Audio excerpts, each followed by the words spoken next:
নমস্কার, আমি অভিক। অ্যাসপিরেন্টস কর্নারের আরও একটি ভিডিওতে আপনাদের সকলকে স্বাগত। আশা করি সকলেই খুব ভালো আছেন এবং সুস্থ আছেন।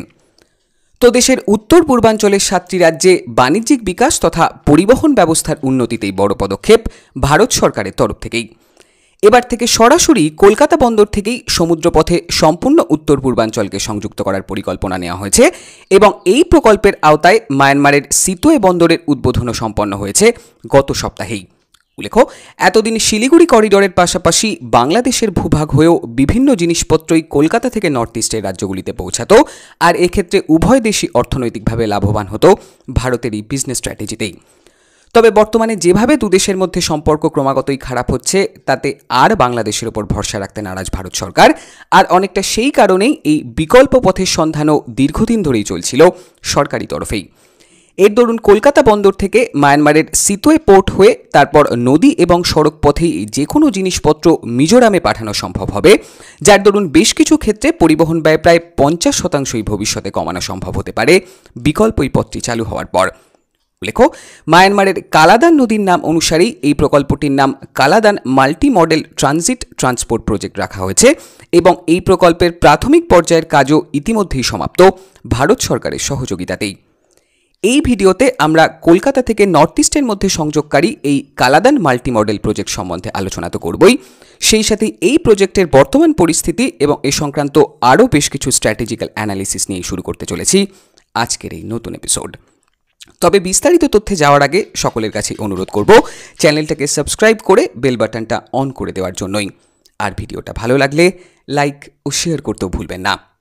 আপনাদের এই ন্যূনতম সাহায্যটুকুই এই ভিডিওটিকে পৌঁছে দিতে পারে আরও অসংখ্য মানুষের কাছেই। তো বাংলাদেশের ভূভাগকে এড়িয়েই এবার সমুদ্রপথে কলকাতা থেকে নর্থ ইস্টের সংযোগ খুব শীঘ্রই বাস্তবায়িত হতে চলেছে ভারত সরকারের প্রচেষ্টাতেই। প্রস্তাবিত এই রুটে প্রথমে প্রায় 539 কিলোমিটারের সমুদ্রপথ অতিক্রম করেই কলকাতা থেকে মায়ানমারের সিতোয়ে বন্দরে পৌঁছানো সম্ভব হবে, যেটির কাজ ইতিমধ্যেই সমাপ্ত হয়েছে গত সপ্তাহেই। এরপর সিতোয়ে থেকে পালেতুয়া পর্যন্ত প্রায় 158 কিলোমিটারেরই একটি নদীপথকেও এই প্রকল্পে যুক্ত করা হয়েছে এবং এক্ষেত্রে মূলত কালাদান নদী হয়ে এই সকল মালপত্র পৌঁছাবে মায়ানমার ও ভারতের এই সীমান্ত অঞ্চলেই। এই প্রকল্পের পরবর্তী ধাপে মায়ানমারের পালেতুয়া থেকে মিজোরামের জোরেনপুই অবধি প্রায় 110 কিলোমিটারের একটি সড়কপথ নির্মাণ করা হবে, যার সাহায্যে খুব সহজেই মিজোরাম হয়ে উত্তর পূর্বাঞ্চলের যে কোনো অংশেই পৌঁছানো সম্ভব প্রকল্পটির বাস্তবায়নের পর।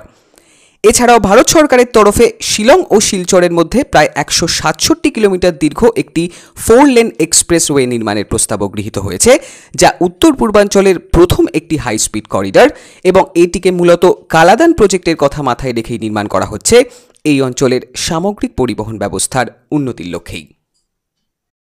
উল্লেখ্য, এই প্রকল্পের প্রথম দুটি পর্বের কাজ অর্থাৎ সিতোয়ে বন্দরের উদ্বোধন এবং সিতোয়ে থেকে পালেতুয়া পর্যন্ত নদীপথে সংযোগ স্থাপনের কাজ ইতিমধ্যেই সমাপ্ত হয়েছে এবং এই সম্পূর্ণ প্রকল্পে প্রায় 2900 কোটি টাকায় বিনিয়োগ করা হতে পারে ভারত সরকারের তরফেই।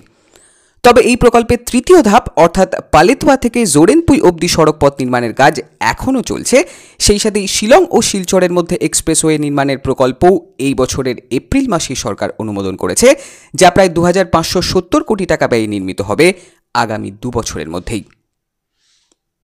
প্রসঙ্গত, এই প্রকল্পটির বাস্তবায়নের পর একদিকে যেমন নর্থ ইস্ট রিজিয়নের বাণিজ্যিক অগ্রগতি আগামী দিনে বৃদ্ধি পাবে, তেমনি বাংলাদেশের বিরুদ্ধেও বেশ কিছু স্ট্র্যাটেজিক্যাল সুবিধাই এক্ষেত্রে পেতে চলেছে ভারত সরকার।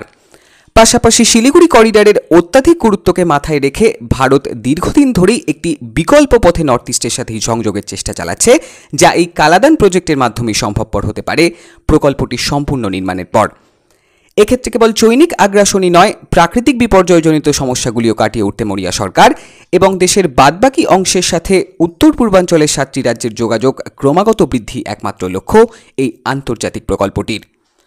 তবে এই প্রজেক্টের বেশ কিছুটা অংশই মায়ানমারের উপজাতি অধ্যুষিত জায়গাগুলিকে কভার করছে, যেখানকার রাজনৈতিক অবস্থা বর্তমানে বেশ খানিকটাই আনস্টেবল, যার দরুন কাজের গতিও কিছুটা হলেও বাধা পেতে পারে উদ্ভূত এই সমস্যা থেকেই। সেই সাথেই পালেতুয়া থেকে জোরেনপুই অবধি সড়কপথটিও দুর্গম পাহাড়ি অঞ্চলের মধ্যে দিয়ে নির্মাণ করা হচ্ছে, যার দরুন এক্ষেত্রেও কাজের অগ্রগতি কিছুটা হলেও কম আবহাওয়ার বিভিন্ন দুর্যোগেই।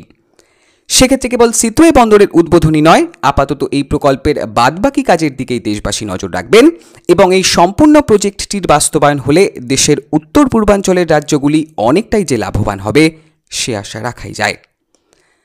ভারত সরকারের তরফে গৃহীত এই Kaladan multi model transit project সম্বন্ধে আপনাদের মতামত জানাতে ভুলবেন না। আর ততক্ষণে আবারও কথা হচ্ছে নতুন একটা এপিসোডেই। Have a good day, signing of.